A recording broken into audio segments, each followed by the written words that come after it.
What are the latest news and rumors coming out of all 16 NFC teams ahead of the 2020 NFL Draft? What they're thinking with the offseason, what they're thinking with their picks this weekend? It's time to break it down all right here and right now as we begin another edition of Locked On Fantasy Football.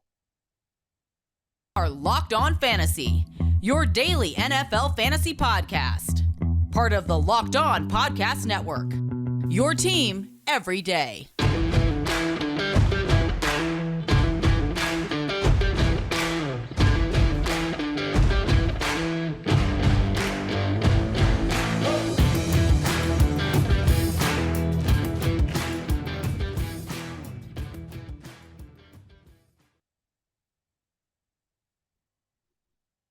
Greetings, everyone, and welcome to another edition of the Locked On Fantasy Football Podcast. As usual, I'm your host, Vinnie Iyer, and I'm out doing this.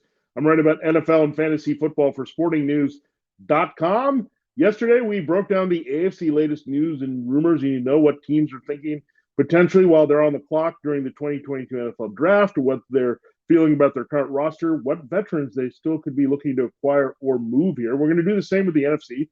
So we'll go in alphabetical order. We'll start there all the way in the desert in Arizona, and then we'll end up back on the East Coast with the Washington Commanders. So breaking it all down for the 16 teams, what all these teams might be thinking, where they're looking at upgrading their teams, where they're looking to save some money and make some moves here still in the 2022 NFL Draft. Thanks for making Locked On Fantasy Football your first listen every day.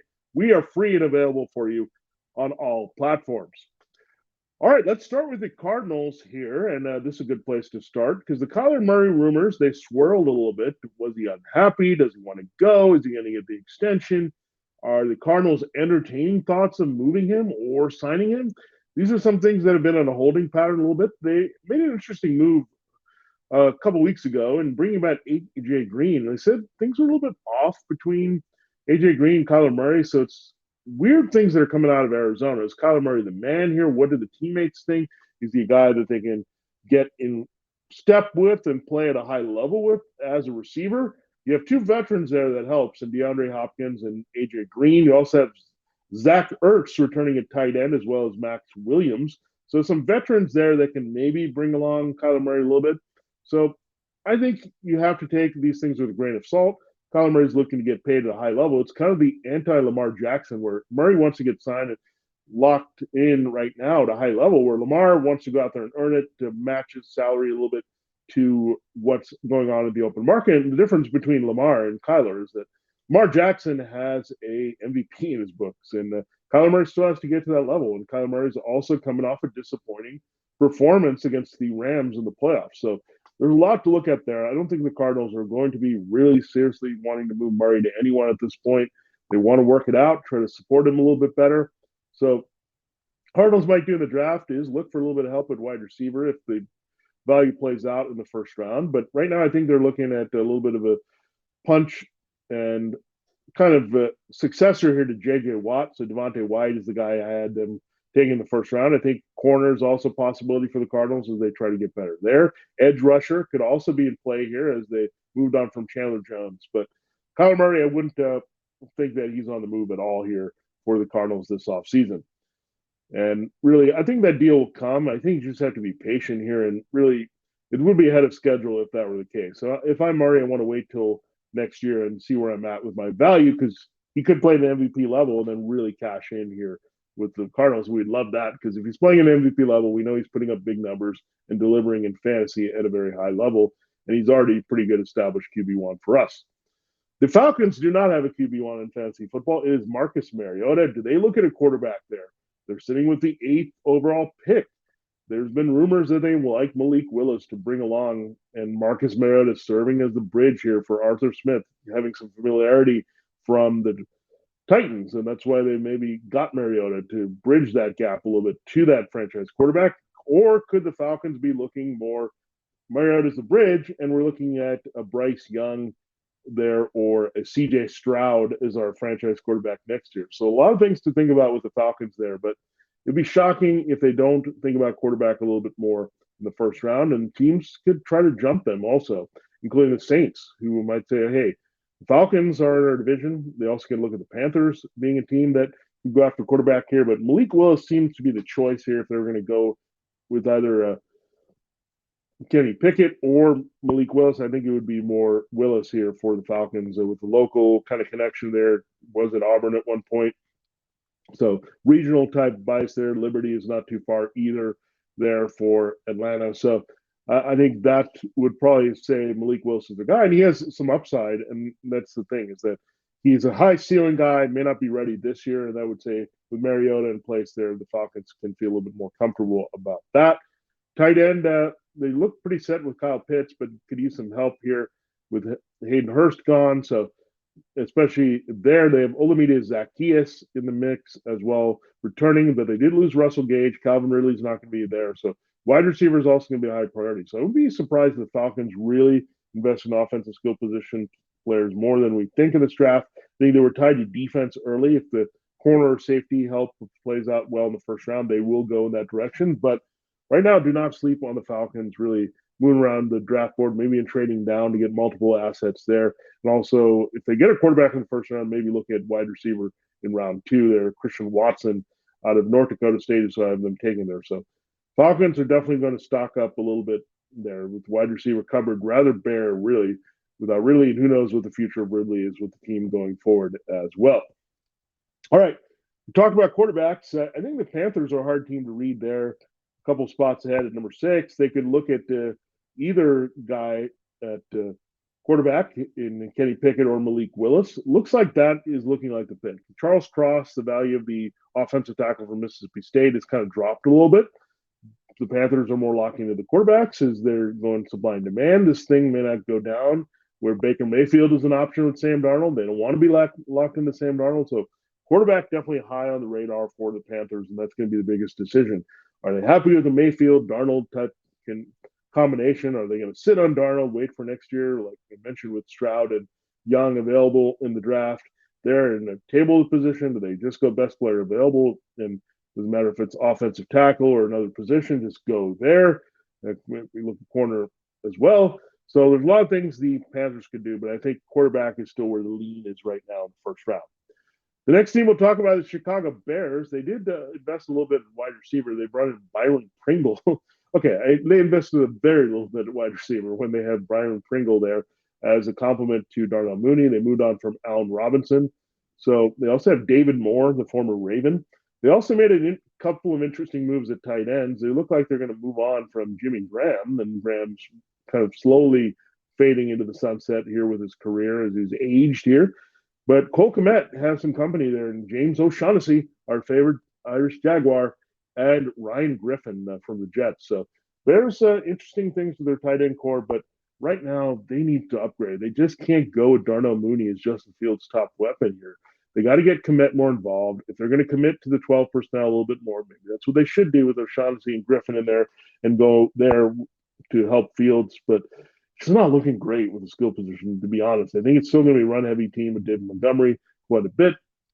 Mooney's going to get a dominant look at targets here this season as well, unless they can get a modified number 2.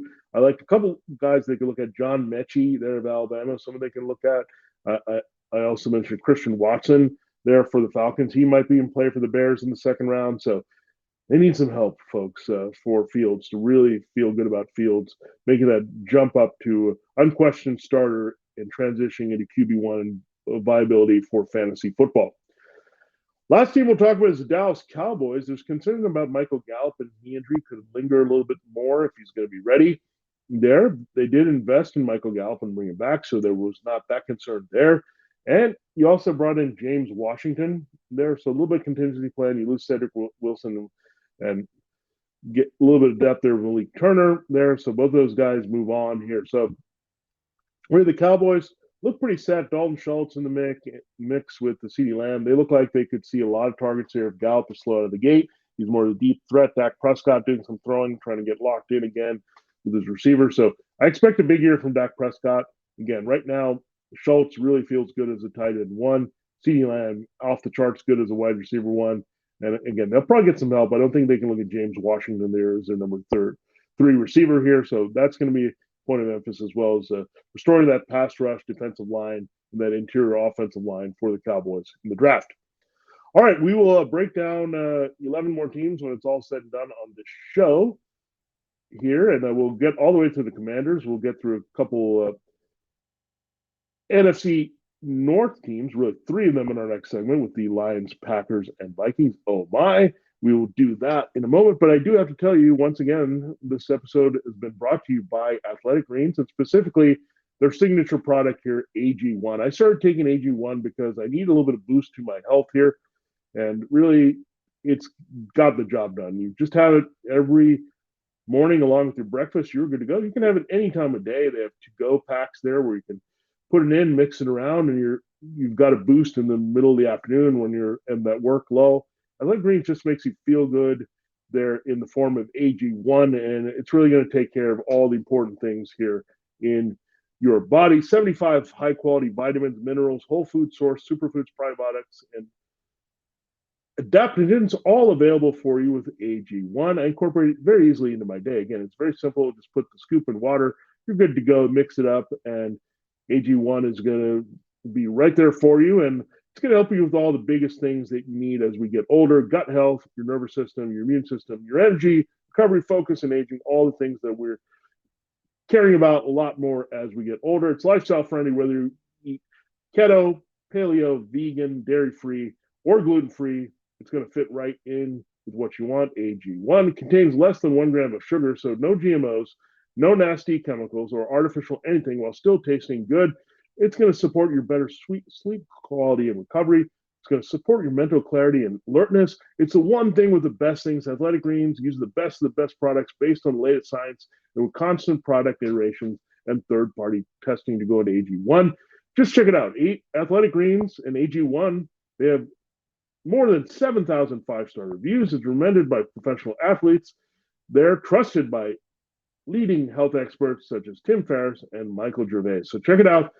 Athletic Greens is also going to be good for the environment. It's going to be good for your body. Climate neutral certified company there that you get. So every time you use the AG1, you can feel good about yourself and feel good about our earth. Right now, it's time to reclaim your health and arm your immune system with convenient daily nutrition. Just one scoop in a cup of water every day. That's it. 8 ounces will do it. No need for a million different pills and supplements to look out for your health. To make it easy, Athletic Greens is going to give you a free 1-year supply of immune-supporting vitamin D and 5 free travel packs with your first purchase. All you have to do is visit athleticgreens.com/NFL Network. Again, that's athleticgreens.com/NFL Network to take ownership of your health and pick up the ultimate daily nutritional insurance. This episode of Locked On Fantasy Football is also brought to you by BetOnline. BetOnline.net is your number one source for all your betting stats and sports info. A lot of good stuff there going into the 2022 NFL Draft.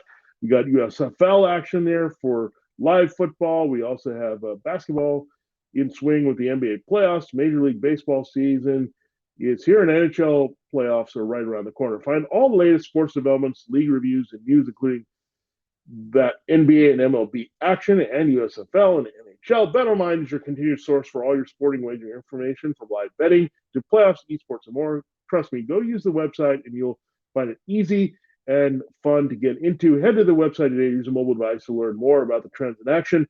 BetOnline, where the game starts. All right, it is time to continue the show looking at 6 more teams here. We'll do that in our second segment and close with 5 more, and we'll get through the entire NFC here. We did that with the AFC. If you missed anything, they're breaking down what the latest news and rumors are, as well as what teams might be thinking when they're on the clock in the first round and beyond of the 2022 NFL Draft. Speaking of that, there's a big event here on the network you got to check out. For the first time ever, Locked On is hosting live coverage of the 2022 NFL Draft from our studios in Dallas with pick-by-pick analysis from our local team experts and draft gurus. Tune in all 3 days as our draft team guides you through every pick and every trade in real time. It all starts on Thursday, April 28th at 7 p.m. Eastern Time, 1 hour before the draft. Available on Locked On NFL on YouTube and on the Odyssey app. Again, thanks for making Locked On Fantasy Football part of your day as your first listen every day. The Detroit Lions, what are they going to do at number 2? That's their original pick. And then number 32, the one they acquired in the Matthew Stafford trade that belongs to the Rams, the Super Bowl champs, who are going last. So 2 and 32. So they pick second and second to last, or last in this round. So I think they might move up and down. I was getting ahead of myself where Lions might move up a little bit there from 32, depending on the quarterback situation shakes out. They also might trade down a little bit from 32, knowing that they have that early second round pick as well, not too far away from 32. So you look at the Lions, I mean, quarterback is a big question mark. Can they get one at 32, or are they going to have to find a way to finagle number 2, move down a couple spots, get an extra pick there, and then be in a primo position to get a quarterback of their choice? Or do they hope that Matt Corral or Desmond Ridder sits there at number 32 or somewhere in the 20s where they can make a smaller move up with their second round pick to get that quarterback? So that's what's in play for the Lions. They're somewhat satisfied with the receiving core, but I still think they could add another wide receiver. They got DJ Chark. He's also coming off a major ankle injury there from the Jaguars last season. Amon-Ra St. Brown looks like the real deal. TJ Hawkinson is being held off on extension, but he's going to be picked up for that fifth-year option. So they need a little bit more weaponry here. They can't just trust Quintus Cephas totally around as the third option there for whoever's a quarterback right now. It's Jared Goff. They got to think about quarterback here. Offensive line, the lines are set. They're not going to force the issue there. Defensively, they need a lot of help so they could diversify their picks a little bit if they don't want to go corner or safety and sit at number 2. So a lot of things the Lions need to think about, but I think ideally they'll get on that and help their offense a little bit more here and go from Jared Goff as the bridge to actually having someone in place to take over there as their starting quarterback somewhere soon. All right, let's go to the Packers staying in the division. The wide receiver is going to be high on their radar. They got 22 and 28. They made that deal with the Raiders, so that gives them a little bit of flexibility to try to replace Devontae Adams, who was involved in getting that extra pick. So, again, what do they do there? Do they add some extra tight end help to help Robert Tonyan and go 12 personnel a little bit with Matt LaFleur, something he did a lot in Tennessee, connection there to Arthur Smith. So there's a lot of things to look at there with the Packers and where they might go in the passing game, but definitely they need to get guys who can catch the ball for Aaron Rodgers, short to intermediate, deep. They could double up on receiver, go receiver tight end. A lot of things they can think about here, but right now, losing Marquez Valdes-Scantling means they also need a deep threat as well as a potential number 1. Allen Lazard is your best returning receiver, trying to makeshift some things. They added Sammy Watkins, so they're just trying to get some placeholders to make something work here, but definitely in the market for not only a number 1 wide receiver who can do it all there with the size. So there's some rumors that they can move up and they get Chris Olave or Garrett Wilson or Jameson Williams there at wide receiver to get that bona fide number 1, then find their deep threat a little bit later in the draft. They could also look at Jahan Dotson as kind of a hybrid, the number 1, the deep threat there to replace MVS out of Penn State. A lot of good speed, very similar skill set to Marquez Valdes-Scantling, but maybe more potential to be a more complete receiver for them for Aaron Rodgers. So a lot of things to look at there with Green Bay. Staying and going out west to the champions, the LA Rams, they don't enter the draft until pretty late here in the 3rd round, so they made all those moves there to move the picks there. They're happy with Matthew Stafford, to say the least. He helped them win a Super Bowl with his passing there to Cooper Kupp. So wide receiver, maybe in the mix for the Rams. We'll see. I doubt it. It really depends on how they feel about Allen Robinson being effective there with Van Jefferson and Odell Beckham Jr. Does he come back in the mix? So a lot of things the Rams need to weigh here. They're going to add some depth at this position. Running backs, they could add some depth just because of the durability issues with Cam Akers and Darrell Henderson, but Cam Akers figures to be the guy there. So not a lot to talk about with the Super Bowl champs. They're pretty much a status quo. I think defense will also be a factor here after losing Von Miller and Darius Williams, 2 key starters there in the passing game for them there this offseason. We go to the Vikings. They're not interested in Garrett Bradbury at all. They've proclaimed him as a bust at center. So offensive line, the interior could be coming to play. They could jump on Linderbaum there in the middle of the first round ahead of him dropping to the Bengals there, number 31. So that's what we look at there for the Vikings. Offensive line will be on the radar. They need a second tight end here with Irv Smith coming off a major injury last year. You also don't have Tyler Conklin, who signed Frazier Cotterill to the Jets. So a little bit of depth of tight end, maybe incorporating some 12 personnel. I think it will be more 11, however, with Kevin O'Connell and 3 wide receivers. So that's another position that could come up. The Vikings are in the wheelhouse at number 12 to maybe have their first shot at Garrett Wilson, Chris Olave, or Jameson Williams there. And imagine one of those guys in there with Justin Jefferson, Adam Thielen, more as a veteran slot guy there. So you can put any of those 3 guys on the outside. So that would be something to definitely watch here. It would boost the value of Kirk Cousins. His offense would suddenly have a lot more appeal if you had a co-number 1 there with Jefferson as a first-round pick. So a lot of things to look at here with the Vikings. And corner, they did bring back Patrick Peterson. They may not be that interested in taking a corner too early with the depth of the position. So a lot of things to think about with their new general manager, Kwesi Adolfo-Mensah. They're working with their new offensive-minded coach, Kevin O'Connell. Go to the Saints, quarterback, it could be in play for them. They now have 2 first-round picks after making the deal with the Eagles involving a pick next year. So the Eagles down to 2 picks in the first round, the Saints up to 2. So there's the thought that they could move up for either a Kenny Pickett or Malik Willis. And again, the Panthers there at number 6, the Falcons number 8. They'll have to get in the wheelhouse to jump one of those teams. But quarterback seems to be very much in play for the Saints, despite the presences of Jameis Winston and Andy Dalton. Actually, you have 2 bridges.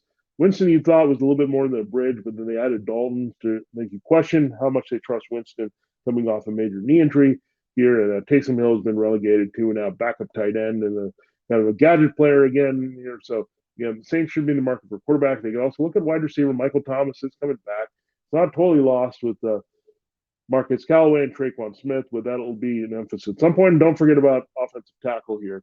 After losing Terrell Armstead, they can look at Trevor Penning there of Northern Iowa. Pretty good replacement for him. But left tackle is definitely a void for the Saints after losing Armstead. Still have Ryan Ramczyk on the right side, but that's where they have the Saints to think about. So looking like offensive skill, a guy can pass or a guy can block here is going to be pretty key for the Saints early with those first 2 picks in the first round. And finally, last team we'll talk about in the segment, the New York Giants. And Kadarius Toney.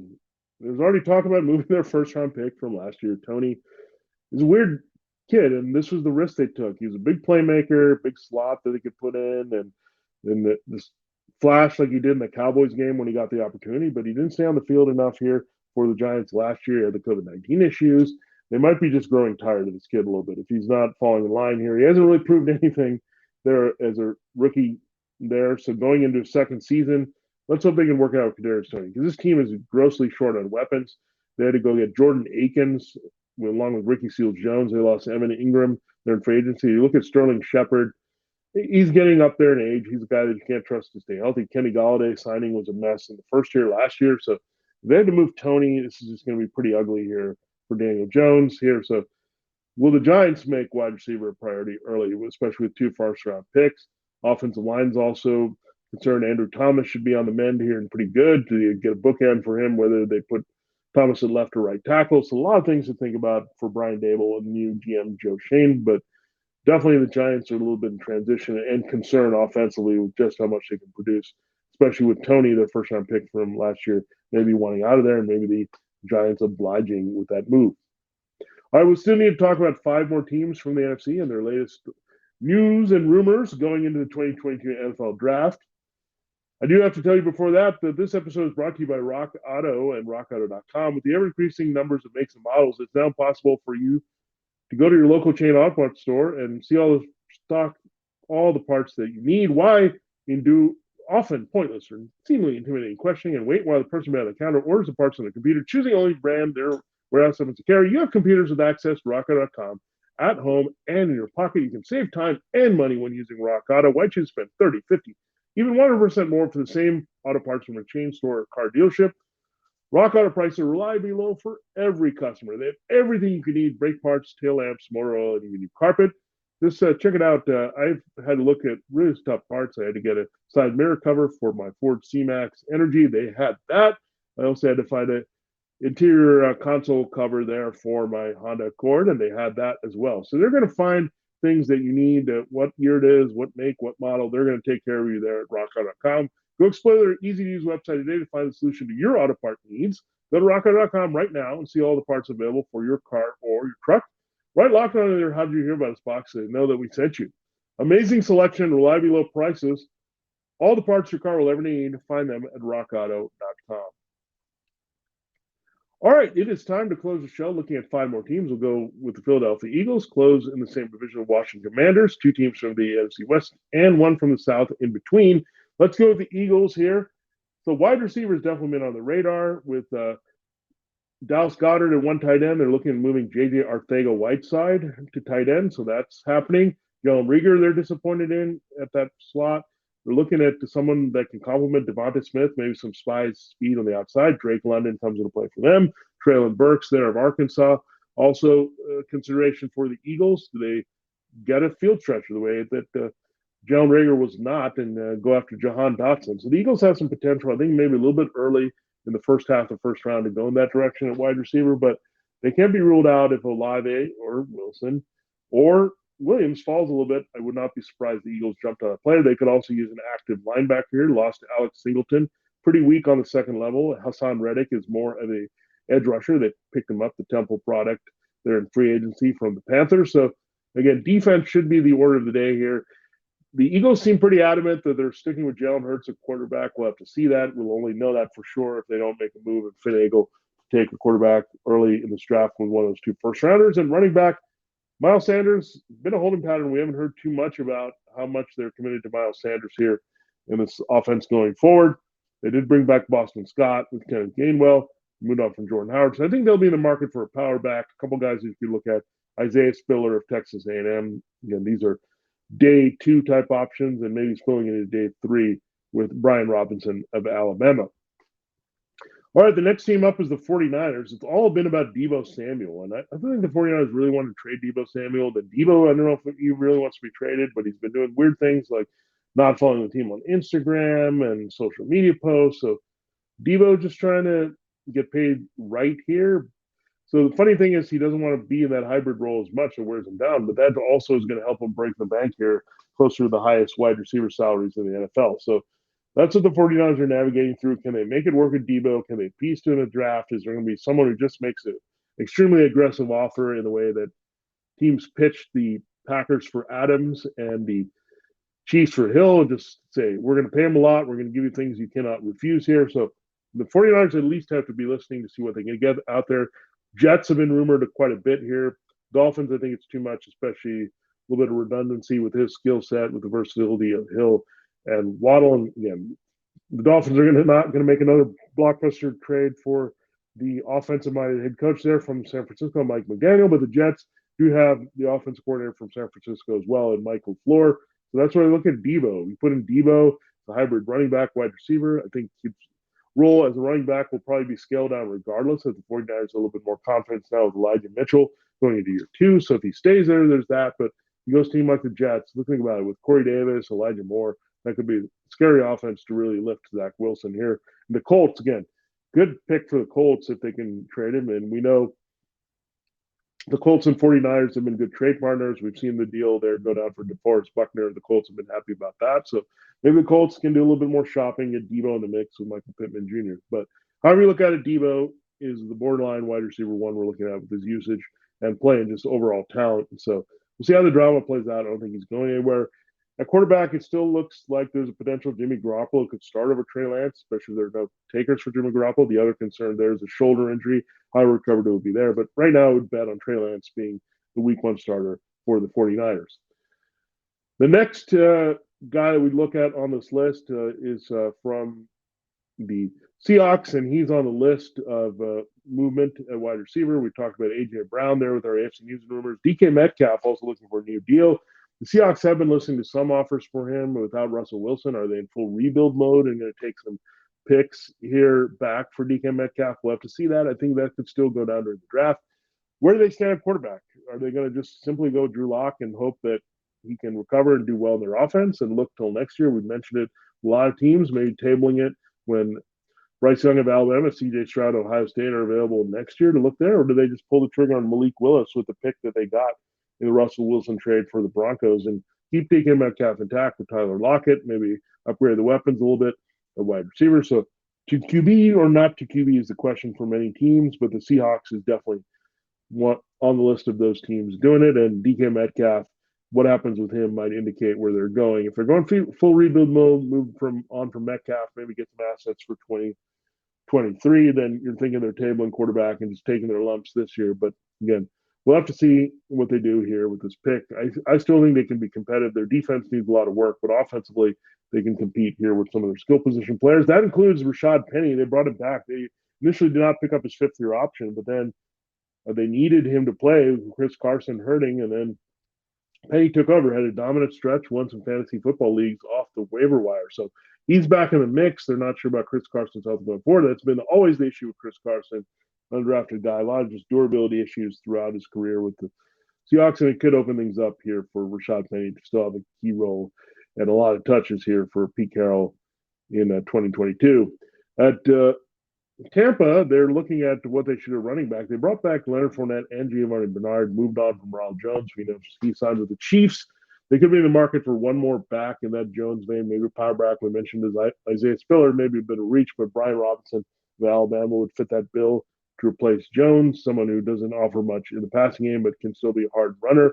Offensive line will also be a consideration. Ali Marpet retired. He was one of their guards. Alex Kappa also retired.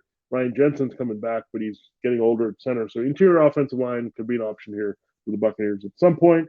You look at tackle.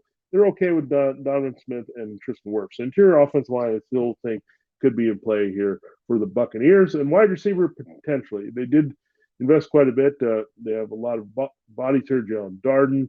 They have Russell Gage now there to replace Antonio Brown, Mike Evans, and Chris Godwin. So I think wide receiver a little bit tabled, but running back, offensive line more likely. And then don't sleep on a quarterback here.